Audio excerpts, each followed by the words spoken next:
Bismillahirrahmanirrahim. Assalamualaikum warahmatullahi wabarakatuh, para sahabat pejuang Riyadhah. Syukur alhamdulillah, alhamdulillahi wassalatu wassalamu ala rasulillahi sayyidina Muhammadin sallallahu alaihi wasallam. Allahumma sholli ala sayyidina Muhammad wa ala ali sayyidina Muhammad. Allahumma sholli ala sayyidina Muhammad wa ala ali sayyidina Muhammad. Apa kabar para sahabat pejuang Riyadhah? Sudah sampai mana nih Riyadhah hari ini? Tetap semangat ya. Semoga apapun yang menjadi hajat teman-teman di sini segera diijabah oleh Allah Subhanahu wa taala dalam waktu dekat dan tepat pastinya. Kurang lebih sebulan yang lalu kita sudah melewati yang namanya puasa Ramadan dan Lebaran. Seperti yang kita tahu ya, saat Ramadan itu banyak sekali amalan yang biasanya nggak kita kerjakan, pas Ramadan kita kerjakan, alhamdulillah. Biasanya tadarus seminggu sekali, pas Ramadan tiap hari. Yang biasanya tahajud 1 bulan, cuman 5 kali, alhamdulillah saat Ramadan tiap hari. Yang biasanya hitung-hitungan buat sedekah, pas Ramadan pol-polan sedekahnya, Masya Allah, tabarakallah. Teman-teman sadar gak sih, sebenarnya saat Ramadan itu juga disebut dengan Riyadhah loh. Riyadhah 30 hari. Karena selama Ramadan 30 hari kita sudah berusaha memperbaiki ibadah kita. Kalau menurut arti simpelnya, Riyadhah itu kan adalah ajang melatih diri untuk lebih dekat sama Allah dengan cara amalan-amalan soleh seperti ibadah. Tujuannya sih cuma satu ya, mengharap ridhonya Allah. Dan kalau kita sudah pegang ridhonya Allah, kita mau doa apapun sama Allah, insya Allah Allah kabulkan. Mau minta omset bisnis 10 juta, 100 juta, 1 miliar, bahkan 1 triliun per bulan, gampang bagi Allah. Mau minta dagangan laris, Allah datangkan customer dari mana aja. Mau minta modal bisnis, Allah kasih rezeki buat modal bisnis dari arah yang gak kita sangka sebelumnya. Gak perlu yang namanya hutang-hutangan, apalagi hutang riba. Mau minta customer, reseller, agen loyal, tim penjualan loyal, gampang buat Allah buat datengin customer loyal. Keren gak? Keren banget. Mau sepintar apapun kita di ilmu bisnis seperti FB Ads, IG Ads, copywriting, hypnoselling, tapi kalau Allah gak ridho ya gak bakalan jalan, gak bakalan laku dagangannya. Tapi kalau seandainya kita sudah dekat sama Allah dan Allah ridho, meskipun kita gak pintar-pintar amat ilmu jualan, Allah bikin laris tuh dagangan. Oh ya, bukan berarti dengan amalan Riyadhah itu kita jadi malas ya. Halah ngapain jualan, udah ibadah aja terus, ntar Allah kasih rezekinya. Gak gitu juga ya konsepnya. Karena kita masih ada di bumi, kita tetap harus jalan ikhtiar buminya. Buat apa? Ya buat wasilah Allah ngasih rezeki. Kan gak mungkin ya uang tiba-tiba turun dari langit terus kedebuk di depan kita. Pastinya lewat perantara. Apa perantaranya ya? Ikhtiar atau usaha kita yang sedang kita jalanin. Usaha itu macam-macam ya, nggak hanya jualan. Kita kerja di kantor itu juga usaha. Jualan atau dagangan di rumah itu juga usaha, macam-macam pokoknya ikhtiar atau usaha itu. Nah hari ini aku tuh pingin sharing kayak gitu ya. Kenapa sih surat Yasin dan Waqiah yang direkomendasikan saat kita pingin jualan kita laris, saat kita pingin sukses di bisnis kayak gitu. Apa fungsinya, apa manfaatnya, terus apa efeknya? Kenapa harus Yasin sama Waqiah? Nggak surat yang lain aja? Aku yakin semua teman-teman di sini, khususnya para pejuang Riyadhah sudah tahu ya, dalam Al-Quran itu kan punya fadilah dan faedah masing-masing. Kita ambil contoh, saat kita lagi susah, mungkin ya nggak ketemu-ketemu sama jodoh, nggak nikah-nikah, coba aja dawamin surat Al-Hajj. Mau selamat dari siksa kubur, coba aja dawamin surat Al-Mulk sebelum tidur. Kalau kita orangnya itu sering pelupa, terus lalai mungkin ya, baca aja surat Ad-Duha. Rumah sering diganggu jin kayak gitu, tenang aja, kita bacain aja surat Al-Baqarah. Sama halnya saat kita sakit nih, terus minum obat yang diminum pun harus kan sesuai dengan yang dikeluhkan. Ya nggak mungkin kalau seandainya kita sakit kepala terus kita minum obat sakit perut.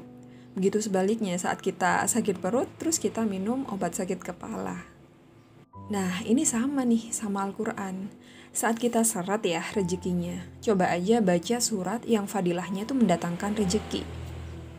Dan tolong digarisbawahi ya, ini bukan berarti aku nggak ngebolehin kalian tuh baca surat Al-Quran yang lain. Harus dan wajib baca surat Al-Quran yang lainnya. Cuman bedanya porsi baca suratnya tuh ditambah kayak gitu. Karena saat kita ini syarat rezekinya mungkin ya kita baca Yasin Waqiahnya jadi tambah sesuai dengan kondisi dan hajat kita saat ini kayak gitu. Nah, biar makin semangat nih ya pejuang Riyadhah buat ngejalanin W40H surat Yasin Waqiah 40 hari. Aku di sini pingin ngejelasin nih fadilah surat Yasin dan surat Waqiah buat bisnis ya. Terutama ini bisnis, terutama untuk rezeki. Aku bahas di sini. Dan bukan berarti surat Yasin sama Waqiah juga nggak punya efek ya sama real life kita, sama kehidupan kita kayak gitu ya. Nggak cuman di dunia bisnis aja, tapi di kehidupan masalah di kehidupan kita tuh ada juga efeknya, ada juga fadilahnya kayak gitu. Cuman di video ini aku khususkan ngebahas untuk dunia bisnis aja. Oke, langsung aja ya. Yang pertama, fadilah surat Yasin itu adalah dilimpahkan kebahagiaan, happy life. Ya, seperti yang kita tahu ya, yang namanya rezeki itu kan selalu datang sama orang yang hidupnya happy terus. Pernah nggak sih pas kita ruwet, mumet, jelimet, misal gara-gara ya ditagih hutang dan hari ini harus bayar kayak gitu. Dapat solusi buat bayarnya nggak kira-kira kalau pas kondisi kita itu lagi nggak enak, lagi nggak happy, lagi ruwet kayak gitu, lagi pusing. Nggak mungkin kan ya, palingan nemu solusinya mentok tuh pinjem hutang lagi buat nutupin hutang yang awal kayak gitu. Apalagi pinjemnya riba, biasanya sih gitu. Nah, kalau kita sudah jatuh di riba kayak gitu ya, apalagi gali lubang tutup lubang, nutupin hutang yang kemarin dengan hutang riba, wah itu bukan solusi, itu malah buka gerbang masalah baru. Bisa dibandingkan saat kita rutin baca Yasin Waqiah atau ikutan ya Riyadhah W40H. Ya meskipun banyak hutang dan hutangnya hampir jatuh tempo, kita tuh bawaannya tetap tenang. Terus nggak gerusa-gerusu, bisa mikir dengan jelas, yang akhirnya nemu solusinya. Solusinya seperti apa ya, macam-macam. Misalnya kita belum bisa bayar, ya karena hati kita udah tenang, kita bisa ngomong baik-baik sama yang punya hutang, minta perpanjangan waktu, minta ridonya yang punya uang kayak gitu. Insya Allah dikasih, percaya deh. Itu kan kalau punya hutang non riba kak, jadi kita bisa minta perpanjangan waktu. Tapi kalau seandainya sama pihak bank kita hutangnya riba, itu bisa negosiasi emangnya. Biasa aja kalau kamu minta sama Allah langsung. Datengin aja pihak banknya, terus kamu itu ceritain permasalahan kamu itu waktu bayar apa. Kasih gambaran sama pihak bank, minta jalan keluar juga ya sama pihak bank. Siapa tahu mereka juga punya solusi buat kamu. Ya misal penghapusan bunga pinjaman mungkin, masa cicilannya mungkin diperpanjang lagi, atau kebijakan lain ya yang bisa membantu penyelesaian bayar hutangnya tadi kayak gitu. Ya intinya kamu usaha aja, ikhtiar, cari solusinya gimana. Dan jangan lupa juga sebelum ke pihak bank, kalau bisa sholawatin aja. Siapa tahu dengan sholawat, dengan riyadhah yang kita jalankan hari ini, itu bisa melembutkan pihak bank. Kalau sudah dapat solusinya, baru deh tugas kita itu ikhtiar harus pol-polan, usahanya harus pol-polan, gimana caranya kita dapat uang tambahan, gimana caranya kita dapat rezeki yang lebih, misal dari jualan, mungkin dari bekerja, apapun itu. Imbangi juga dengan riyadhah ya, dengan amalan baik, minta ridhonya Allah, siapa tahu dengan cara ini kita kerjanya itu dipermudah, rezekinya diperlancar, sehingga kita bisa bayar sisa-sisa hutang tadi. Faedah membaca Yasin yang kedua yaitu adalah diperlancar rezekinya. Nah ini nih kuncinya, rutin baca Yasin dimudahkan rezekinya, termasuk dimudahkan segala hajat dan impian. Yasin itu memudahkan yang sulit, meringankan yang berat teman-teman. Jadi yang awalnya kita susah banget ya datengin customer, yang awalnya kita susah banget bayar hutang, yang awalnya kita susah banget ngadepin orang-orang bank, pihak bank kayak gitu ya, yang awalnya susah banget nih mulut mau minta negosiasi sama pihak bank gimana caranya kita dapat solusi buat bayar hutang kayak gitu. Susah banget dapat kerjaan, susah banget jualin stok barang, susah banget ngiklan boncos terus. Susah banget belajar ilmu jualan, belajar sana sini nggak masuk, cuma numpang lewat doang, padahal ikut kelas bisnis online itu mahal ya kan? Udah, yasinin aja, insya Allah semua gampang, lancar kayak air. Fadilah Yasin yang ketiga itu adalah diampuni segala dosa. Nah ini nih yang paling master. Seperti yang kita tahu ya, saat Allah mengabulkan setiap doa umatnya itu kan beda-beda.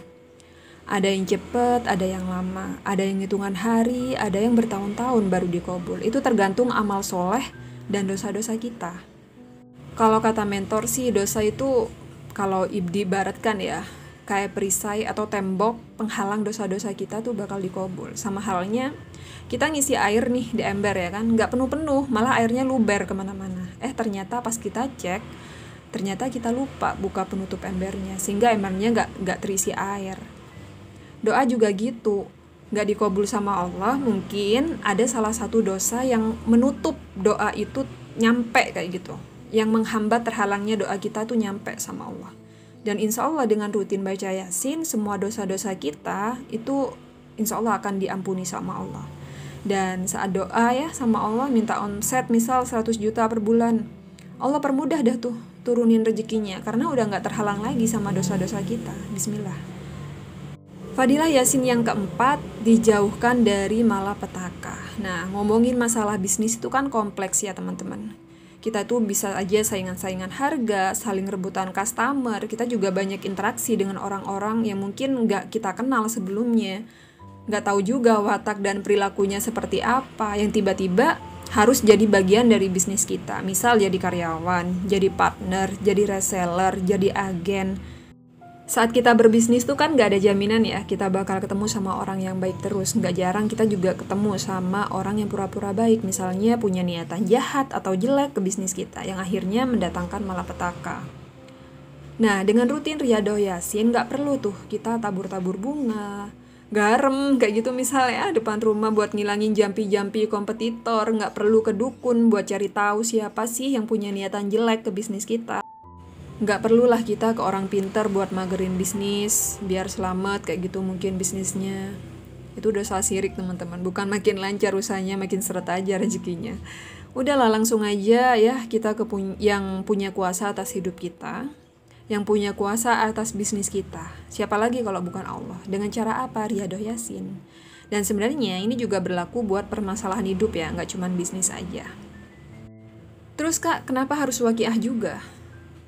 Nah gini, kalau surat waqiah itu kan ibarat obatnya rezeki ya teman-teman. Dari sekian banyak fadilah surat waqiah itu memang berisi tentang kekayaan sama rezeki. Saya jabarin ya sedikit fadilahnya. Yang pertama, dijauhkan dari kata miskin. Yang kedua, dikabulkan hajat yang berkaitan dengan rezeki. Ketiga, diberikan kekayaan berlimpah. Yang keempat, dimudahkan menjadi seorang hartawan. Yang kelima, jauh dari sengsara yang berkaitan dengan rezeki.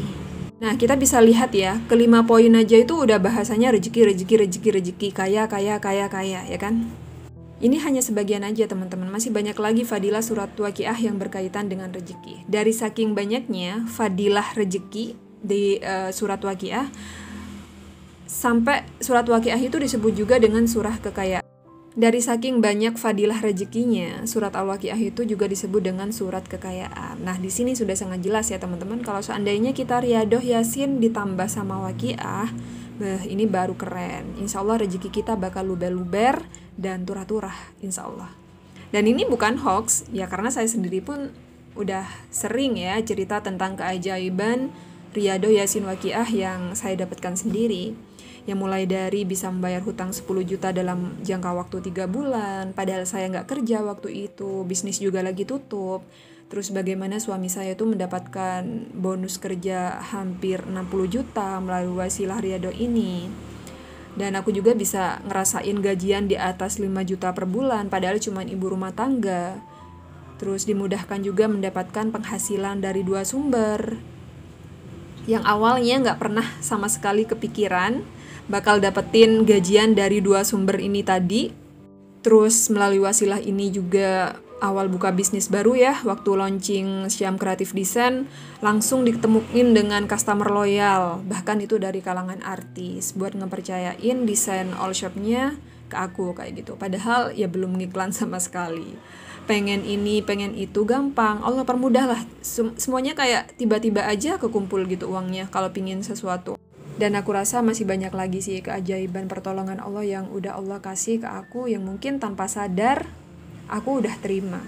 Banyak juga kok testimoni dari teman-teman, gak cuman aku yang udah ngerasain keajaiban Riyadhah Yasin Waqiah ini. Kalian bisa cek aja di YouTubeku ya, di situ ada playlist tentang marketing langit. Nah itu isinya testimoni dari teman-teman semuanya.